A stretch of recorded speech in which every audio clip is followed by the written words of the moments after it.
everybody, to our session on finding a job in human rights. I know you're all deeply buried in your dissertations right now, and maybe you don't want to think about job applications, but of course it will come before you know it, and it's good to be looking ahead. We have a very broad base of alumni who have gone on to extremely interesting careers in the field of human rights, and quite varied as well, because our program is interdisciplinary. We draw people from a wide variety of backgrounds, and it's very international as well. So it's great that we have this alumni network that we can take advantage of and learn from their experiences. So I'm very pleased to welcome today a distinguished panel of alumna. Okay? It's a bit gender unbalanced, so sorry about that. But these are our audience is That was the first time I saw it, remember? In the beginning, I know. The problem is that this is the year we had the most male students, okay? So you have to believe that. So, alumni, it's predominantly successable women. So I'm very pleased to welcome them today. They're going to say a bit more about each of them, about their own career trajectory. And then I've asked each of them to talk about a specific area of advice for you, okay? So we'll start with Dr. Sarah Hamilton, who is Research, Evaluation and Participation Manager for UK programs at UNICEF UK. And she did the MA in 2003 and 4. And she's going to talk a little bit about how one can use a PhD to get into human rights policy and program work. Then next to her we have Eleanor Byrne-Rosengren, who is the Director of Free Tibet and Tibet Watch. And she did the MA in 2005 and 6. And she has an interesting background combining legal work and NGO management. So she's going to talk a little bit about that as an area. And then next to her we have Stephanie Veres, who is manager at Lake Advisory, which works on business and human rights, and is also ethical coordinator at Sainsbury's. She did the MA in 2011 and 12. And I've asked her to talk a little bit more about business and human rights as an emerging field of human rights work. So she's going to reflect on that. And then finally, we have Annabelle Higgins, who is our most recent graduate. She did the program last year, and she's a communications intern for the All-Party Parliamentary Group on Human Rights and an archivist for the Elders Foundation, which some of you may have heard of as some of the most eminent human rights activists really in the world involved in that. So we're very pleased to welcome her back, and she's going to talk more about the transition from internship to work and how she's done that. So without further ado, I'd like to welcome Sarah to say a few minutes. Thank you very much. Well, thanks for inviting me. I should probably start by saying that, so I'm talking about what we look for in research career, and these are my personal views. I should probably just start by saying this is not a UNICEF perspective on research careers in human rights. This is my own personal view.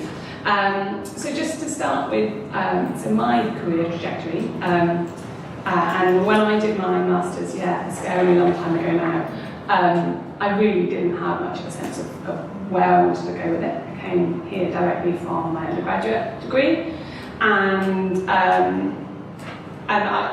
was interested in human rights as a topic, and I enjoyed studying it here, but I didn't have a clear idea where I was going with it. But what the Masters here did give me was an opportunity to do an internship, which I did at the Immigration Advisory Service, which is an organisation that doesn't exist anymore, but its role was to give legal advice to asylum seekers and other people coming into the UK. And I worked in the research function there, basically providing advisors with summary information about the countries of origin that asylum seekers were making their claims from, in an attempt to support their claims around risk on return. I did that throughout my master's, and at the end of that I went and worked with the Immigration Advisory Service as an immigration advisor at Oakington Reception Centre, which was, I don't think it still is, a reception centre for asylum seekers, detention centre, depending on how you want to talk about it, and providing, again, advice for asylum seekers and helping them to make their asylum claims.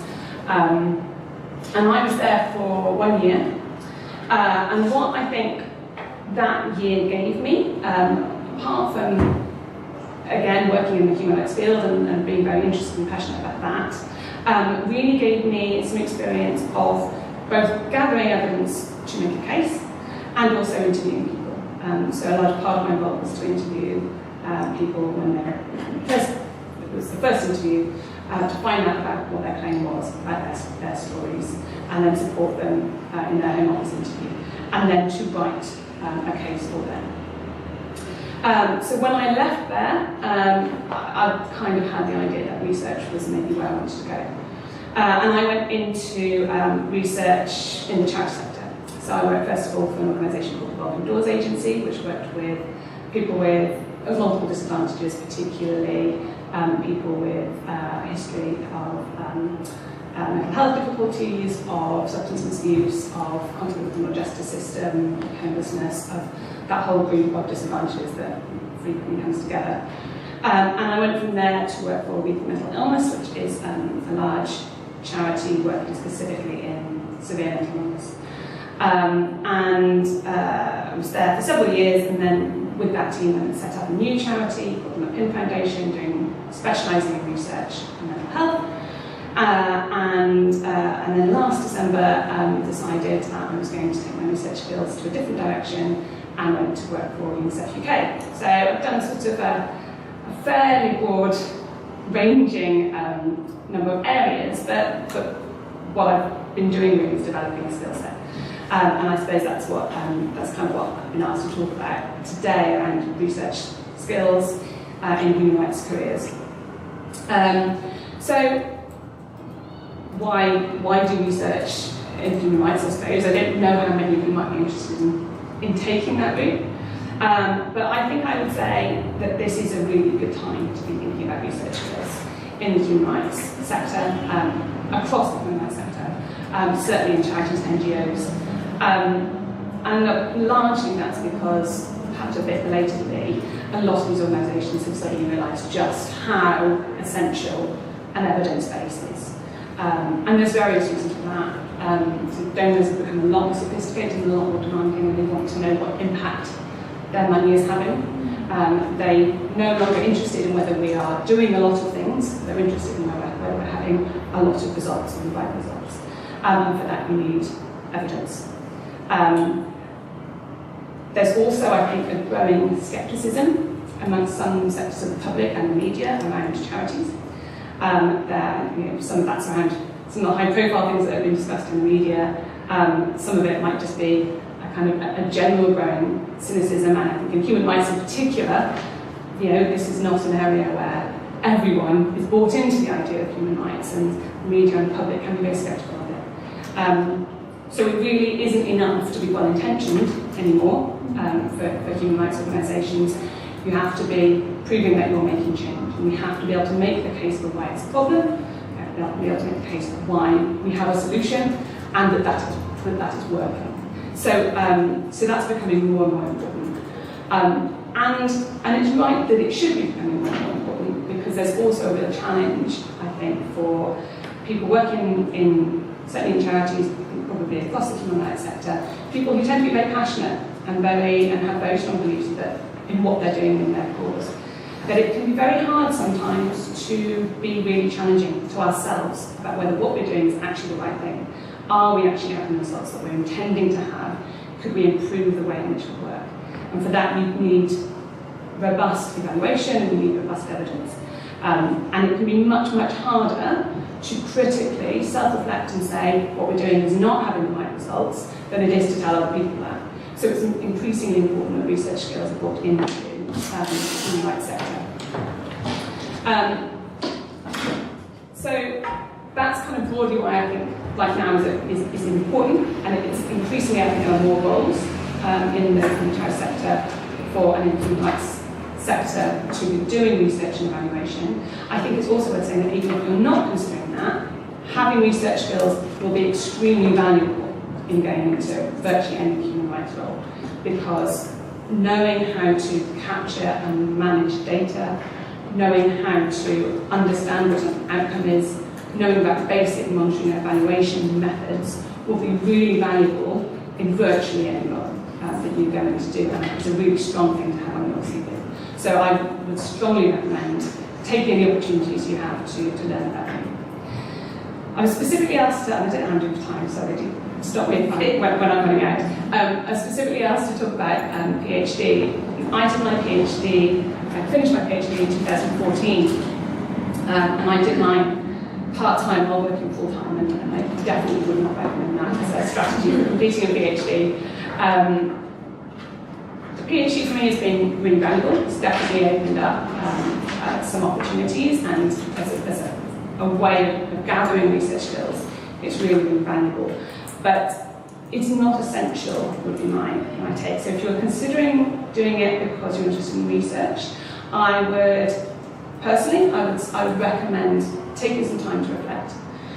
Thinking first of all about what kind of thing you want to do with research.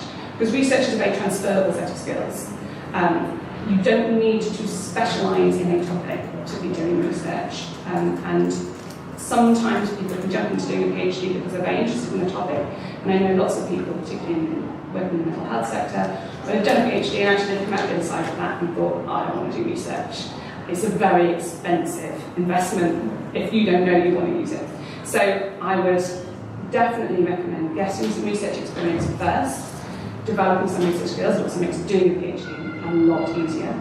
And then definitely it's a great opportunity. And I know lots of people who have done years and years as a research career and gone to do a PhD later on, largely because it was the golden opportunity to do the research project of their dreams, more than because they needed it for a career or for skill set. So yes, it can be very useful. If you want to do research specifically in universities, then you probably will find that there is only so far you can get before you're going to really need to do a PhD.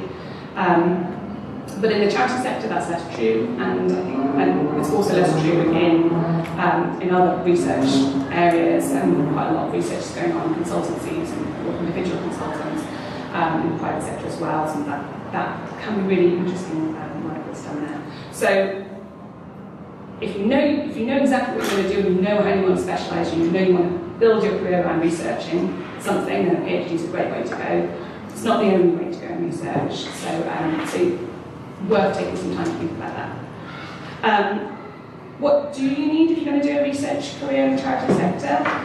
So I was thinking about it, and I would say there are 4 kind of key skills that I would want to see in any researcher. The first is the ability to think critically.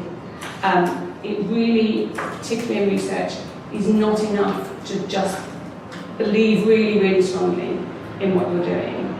That's obviously great if you believe really, really strongly, but you must be open to changing your mind in the face of evidence. Not everyone always is.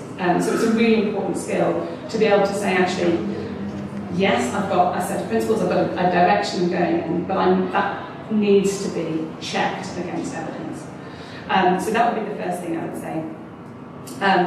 Be creative problem solvers. Most of research, in my experience, is finding a balance between your ideal scientific method and what is practically possible in what's usually limited resources. Thinking really creatively about research methods and about how you can actually do research in a wide range of settings is vital. Be able to write. There's no point in doing research if you can't communicate your findings. So developing good writing skills, being able to write concisely and accurately is really, really important.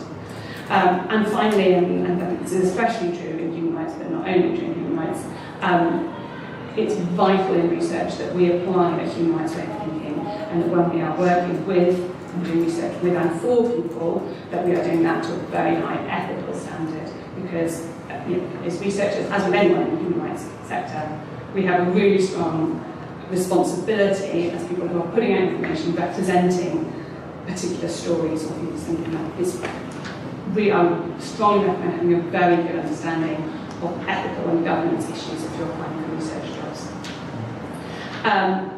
The other thing I would say, just from experience of employing people in research roles, and then this is very generic, and I know everyone will tell you this in applying for any job anywhere, but the basic bits of advice about research your organisation and proofread your application, write your application as concisely as you can. All of those things are even more important in a role like research, because not only is it you describing your skills, it is you demonstrating your skills. And if you can't research the organisation you want to work for, and you can't make a case for your own skill set, then the employer is likely to think you won't be able to do those things in the job as well. So always think very, very carefully that in your application, have I demonstrated my research skills in putting it together as well.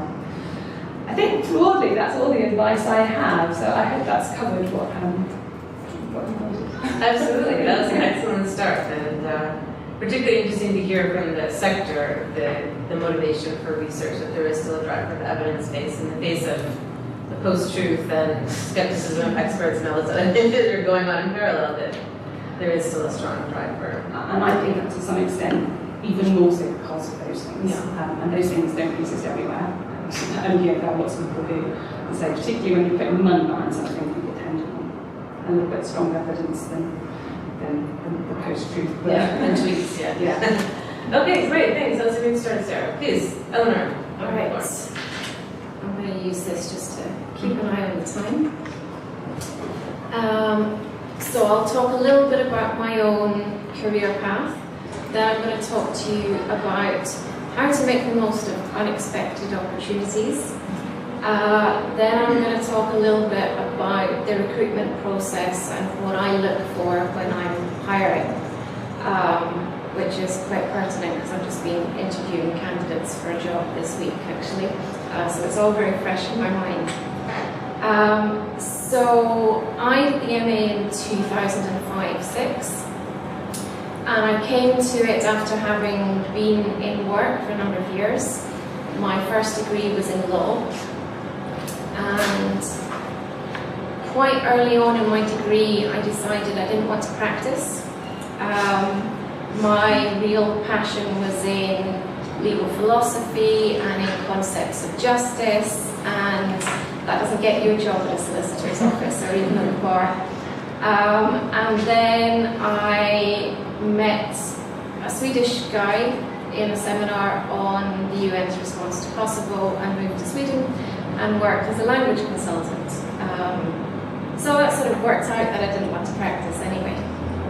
And after living in Sweden for a while, I decided I had to, take some steps to get back on some sort of career path, and I'd identified that, in this search for justice that I'd had earlier on, what that really meant was a career in human rights.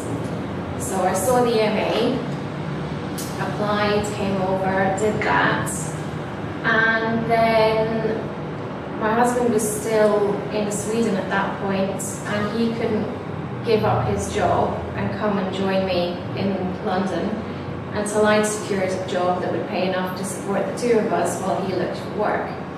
So an unpaid internship, however much I might want to do one, would mean more time away from my husband, and I'd had a year away from him. So I took a job with an engineering consultancy.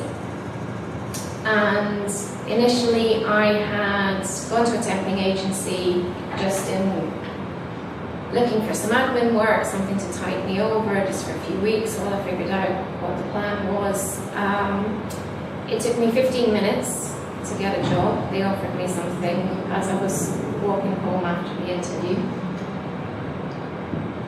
And I would say make sure you can do basic admin things.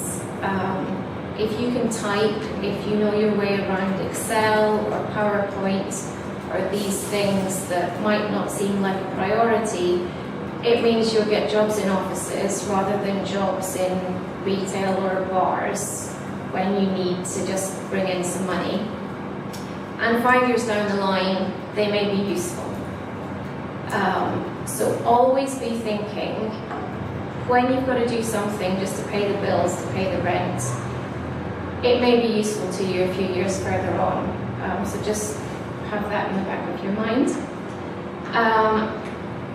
And when I took that job, I thought I'd be there for 2 weeks. I was expecting to be doing filing and answering the phone and really boring things, and I did. And then they said, we'd like you to stay. And if you stay, we'll train you in program management. And I thought, that might be interesting and it might be useful. And it would pay enough for me to import my husband. So I took their offer and I became a project support officer. and I worked on the transport planning for the London Olympics, which was at times incredibly detailed, and it meant manipulating traffic junctions so that one set of lights was green for a second longer than it normally would be. Because apparently when you do that to lots of different lights, it makes a big difference. And I would be doing lots of things that I never imagined myself doing, and which had absolutely nothing to do with human rights, but it was surprisingly interesting. And I learned how to manage projects and how different projects fitted into an overall program, and I learned how to track budgets and monitor progress, and further down the line that did become very useful, and being able to draw on examples of that scale in interviews further down the line was also very useful. And while I was there, one of the assistant directors set up a group for women working in engineering, which was called the Women's Transportation Seminar, and I got involved in that. And from there, I got myself a job with an equality and diversity consultancy through the contacts that I got from that group. And from there, actually that didn't, I just took a jump and ended up working on the death penalty. So I was running a team of about 200 lawyers based at different firms and chambers around London, working on cases in the States, mostly on mitigation packages for people who were on death row and didn't have adequate representation. So that was a bit of a jump, but it was an incredible opportunity, and I ended up being director of casework. And after I'd been there a couple of years, I saw an opening at Free Tibet for executive director. And I've been a supporter of Free Tibet for almost 20 years now. I joined back in the late 90s. So it was something that had always been really close to my heart, and I remember looking at this advert thinking, I don't know if I'm ready yet. And then I kept seeing the advert and I thought, okay, I'll try, I'll go for it. And in the interview I was able to pull on all of the different things that I'd done over the years, and heck, I got the job. So I've been very privileged to be able to run an NGO that I've personally been a supporter of for a very long time, and that's been a really meaningful thing for me, and I still find the work incredibly worthwhile and feel very passionate about the cause. So the moral of that story is, if it doesn't go in a straight line, don't worry, zigzags are fine. You may still end up with the job of your dreams at the end of it. You just won't get there in quite the way you thought you would. So now on to the practicalities. When you find yourself doing that job that you're not really interested in because you're just doing it to pay the rent and it's a stopgap, that's fine, but see how much you can get out of it. What connections can you make? What experience can you gain? Are they willing to send you on training courses? What can you build up? And just remember that those skills that may not feel very interesting might be useful in a few years' time. The recruitment process itself, I would say treat an application like an exam question. So when they set out a criteria, this is the job spec, we'd like you to address it in a statement. Don't sort of talk about other things that might be related, just answer it point by point, signpost it, make it really easy for the person reading it to do their marking. Because in a lot of organisations, that's what it comes down to. The applications are scored, they've got the criteria that they asked you to address. They may even have specific points, and they'll be looking for, we wanted this, where's the evidence of that? Okay, it's there, tick, 2 points. Or we wanted this, where is it? He sort of mentions it there, and then it gets lost, and there's another bit down there. I don't know, it's not really coming together for me, 1 point. And that process will go on for each one, and every time you're having to search through 2 pages looking for evidence of an answer, you do feel less inclined to look for the evidence each time. Whereas if you've got an application which has headings and somebody's taken the spec, point 1, heading, address, example, point 2, heading, evidence, point 3, you're going to love that person. You're going to want to give them good points, and you're going to want to bring them in for interview. So treating it that way really does make a difference, and it might sound obvious just sitting here talking about it like this, but I see so many applications that are just, they're waffly, they talk around the issues rather than getting to them. And sometimes I get the sense that this is a good person. You know, they've got a good degree, they've had other jobs, but they're just not selling themselves. They're making it really difficult for me to score them, and that's a shame. So don't be that person. Make it easy for the recruiters. Don't be afraid to blow your own trumpet. And always talk about what you've done. Now, some things you will have done in a team or in a partnership, and that's fine, and you don't need to pretend that you've done something that somebody else did, but make it clear what your role was, and don't be afraid if that role wasn't huge.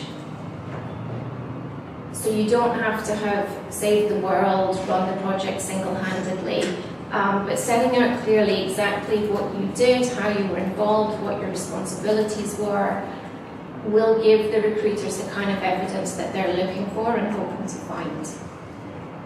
So be honest, but don't underplay. And don't use group language, keep it personal. You're the one being interviewed, it's not you and your friends and your team, it's just you. And the people recruiting want you to do well.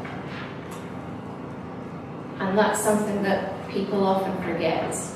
They're not there to trip you up. They're not there looking for the flaws. If you've been shortlisted, then they think you can do the job and they really want you to perform well on the day. So go into the interview knowing that and just shine.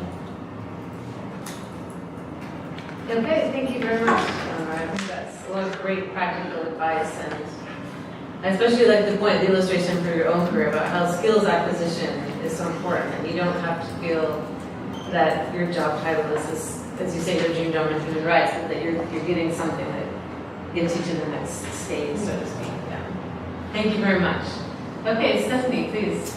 Hi. Excuse my notes, but my experience has been a little bit bitty, so that's why. So as Cora mentioned, I work in a really small consultancy, and we work with brands like Sainsbury's and Nike and promoting labor rights and supply chains. And hopefully I'm here to give you some hope, because I literally had zero experience in business and human rights before I got a paid job. I mean, many of you probably have a lot more experience than I do. I did my master's right after my degree, so that's also why my experience was limited. I'd done, the obligatory volunteering in South America on children's projects. I volunteered for 10 weeks in a women's migrant organisation in Germany, and had done some local kind of youth work here in London. But that was all before my master's. During my master's, I did a short volunteering stint with the Colombian children's charity. I was interested in Colombia because I studied Spanish and German at university. And I also did an internship here with the Commonwealth Advisory Bureau, helping organise an event on an anti-apartheid activist in South Africa. And then directly after my master's, so before I graduated, it had always been my aim during the master's to go and do an internship at the UN in Geneva. So I went and worked in the let me get this right, OHCHR, the Human Rights section, in Indigenous Peoples and Minority section, where Corin has also worked. So I was there for 3 months, couldn't afford to stay any longer because it's unpaid, and then came back and graduated, and then I went off to Tenerife for 3 months to save some whales. I did say it wasn't related to business and human rights. It was, my friend told me about this EU Leonardo da Vinci mobility program where the EU just gave money to about 30 or 40 of us to do an all expenses paid trip. It was basically a working holiday. It was great. We went on the whale boats, 2-3 times a week, saving the whales. Came back to the UK, needed to save up some money because I was planning already to go back to Colombia. So I worked just as an events assistant for a school uniform company, nothing to do with human rights. And then I went back to Colombia where I'd been a year abroad and taught English for 10 months with the British Council. While I was doing that, I was also volunteering for a French environmental organisation and helped lead kind of a citywide event on biodiversity. And I'd actually planned to stay in Colombia, but it's quite hard to find kind of a paid job in human rights for a foreigner there, even though it is possible because I've heard of some alumni who are now working there. So I kind of came back to the UK in June 2014, and that was the first time I seriously kind of sat down to try and find a paid proper job. It's about time to get a proper job in human rights. After about a month, I realised it would be quite difficult. So I got some admin temp work and just kept looking, as Ellen was saying.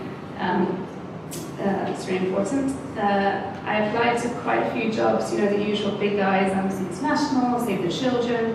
I was interested in human trafficking, slavery, labour rights, but I thought, I don't have any experience in this, I don't have a chance. So in the end, I got my job in a really random way. So it happened to be in the right place at the right time, which is the worst thing you can say to someone looking for a job. And it's really frustrating because I hated it when people told me that.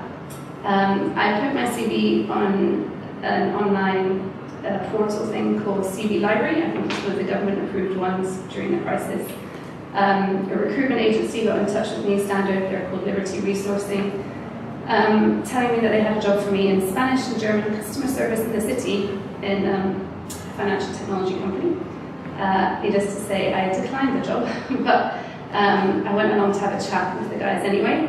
And they had a project manager role, again not in human rights, that was about to come up, so I said, okay, keep me on the books for that, so that ever comes up. And then about a month later, while I was still temping, and I kept hassling them, pulling them up about once a week, they said, they offered me to go to an interview for the job, which I now currently have, because they'd remembered that I'd only want a job which would save the world, and told me about the job which I'm now in. And then I had a phone interview, in-person interview. I had to do 8 hours of tasks, and I started the job all within 1 week. So even after what can feel like an eternity of waiting, everything can come really quickly. So that had been about 2 years since I graduated, and it's been about 4 months probably of actively job searching. So I'm going to try and turn some of that into some practical advice that the others have done.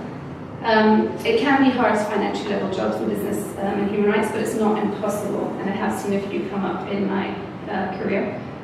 Just yesterday I sent Corinne 3, they're not all entry-level jobs, but I put them here on the handout, and I've also, sorry, slightly overestimated the number of you.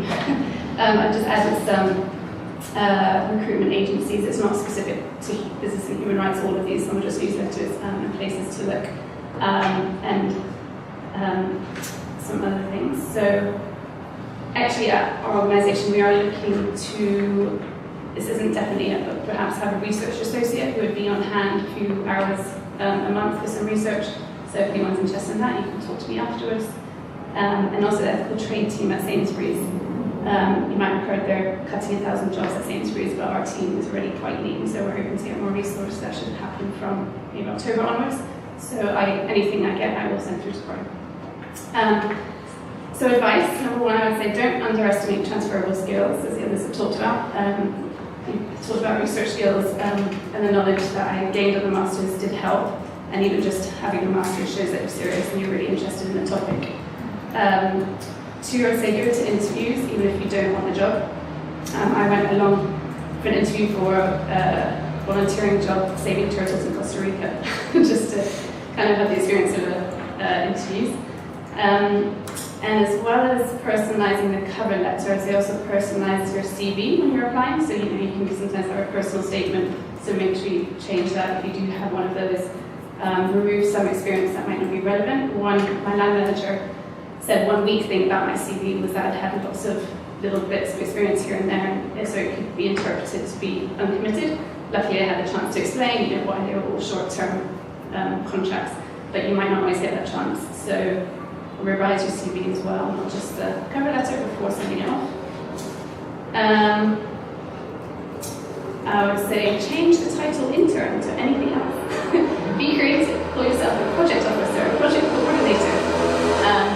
This is also true for CV library. I still get emails now because I still signed up saying, "Oh, do you want a job as a volunteer coordinator?" Because that's a job that I did 7 years ago for 7 weeks. So if there's a particular job title that you think you might want, and you can fit the previous experience into that, and you might get notifications, and people might, people do searches for you on that. Along the lines of what Eleanor was saying, get a job, any job, while you're looking, temping, even part-time, full-time, and that's maybe not to go insane, because there's nothing worse than sitting there day after day, filling in applications, and not hearing back from people. And my boss actually said that she liked the fact that I was working when I went to the interview, and I had to do those tasks, in the evening after a full-time job, and she said, that it demonstrates you're able to multitask, if anything. I'd also say keep gaining experience, even if it's just a few hours a week. I've added one on here, there's UN online volunteering, so there's things you can do also from home that you don't even need to get out of bed for. I'd say look in obscure places and try anything and everything. I mean, who's heard of CV Library? No one. Who's heard of Liberty Resourcing? No one. Who's even heard of Lake Advisory? No one. But we work with some big brands that everyone knows, so you never know what might lead to what. And sign up to all the newsletters and recruitment agencies. There are some here that a friend told me about when I was job hunting that are specific to the non-profit sector, and you can call them up and ask them, they can help you find jobs. Another piece of advice was make sure you're on the Corin's mailing list for the jobs, because I send everything that I see there. Go to conferences and events, keeping your knowledge up to date and networking.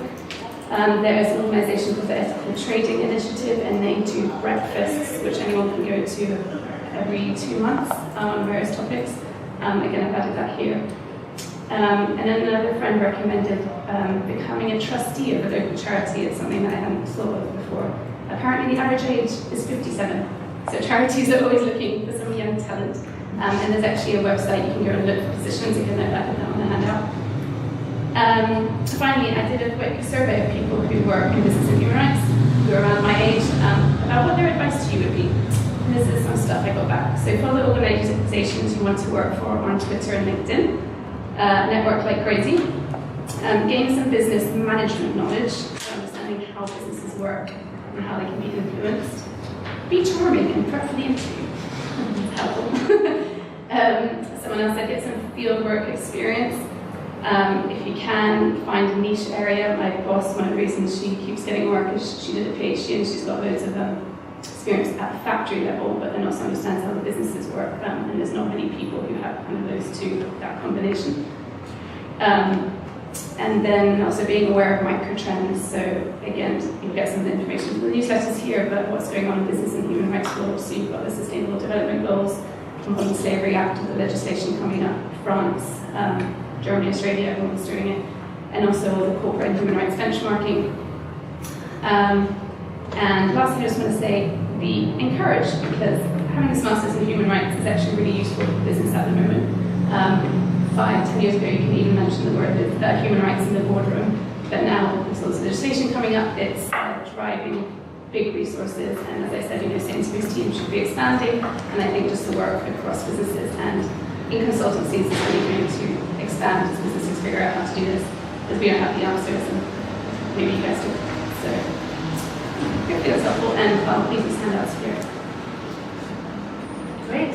Thanks so much, and also for doing your extra homework there. Really appreciate it. Yeah, it's fascinating to get some insight into what's happening in that field, and I think you've given some very precise advice about how you can educate yourself about what's going on so that you're ready for the interview to impress as well. So much. There's a list of some not so famous organisations that work in business and human rights, because I hadn't heard of any of these before I started. So there are opportunities out there. Yeah, your classmate Jen just got a job offer looking at business and human rights. Yeah, that's one that That was an internship that you sent around. So yeah, it does work. Okay, last but not least, Annabelle, please. Hi. I graduated from the MA last year. Previously, I graduated from my undergrad a few years before. I had worked as an unpaid intern at a charity. After I graduated, I sort of knew that I wanted to do something to help, but I wasn't quite sure what that help was.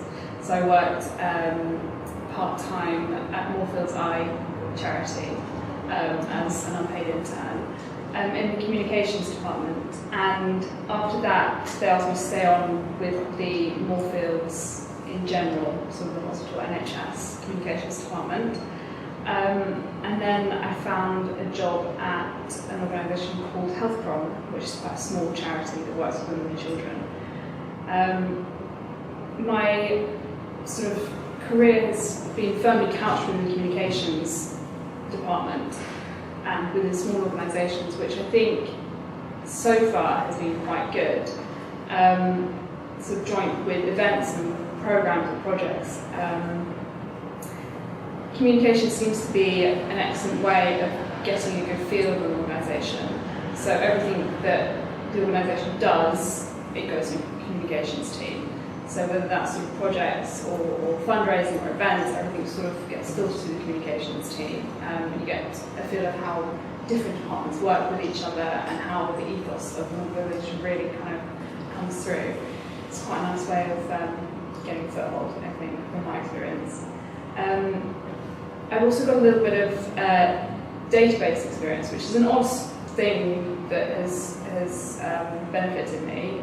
When I was an undergrad, I worked in some holidays, it's sort of like, admin type database, human resources, just punching numbers type thing. And what I found out was that every organisation seems to have a database, and that includes, human rights charities and other organisations. So it seems to be another great way to get into an organisation. After graduating, or after handing my dissertation last year, between November and July, November last year and July this year, I was working part-time both as an archivist at the Elders Foundation and in the Parliamentary Human Rights Group. The Elders Foundation found me through LinkedIn.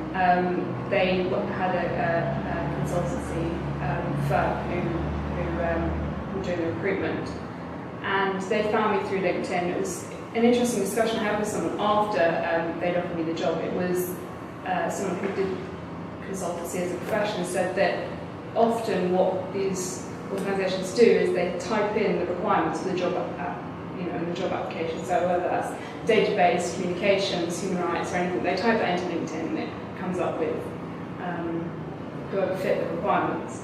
So that LinkedIn is definitely an interesting avenue. The human rights group, Parliamentary Human Rights Group, I found through the MA, which is excellent.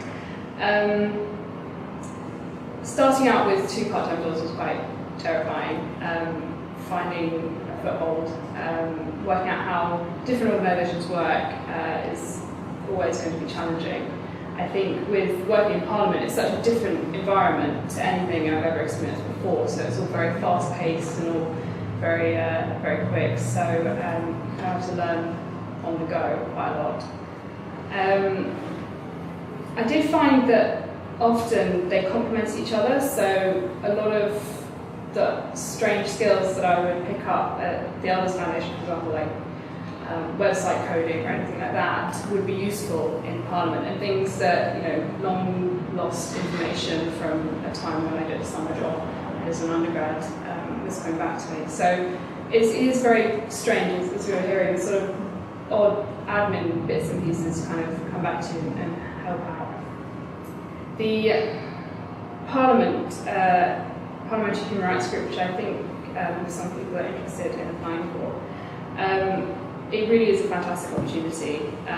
The skills that were taught on the MA, researching very practical skills, and understanding of the law, really helps in the sort of parliamentary atmosphere as well.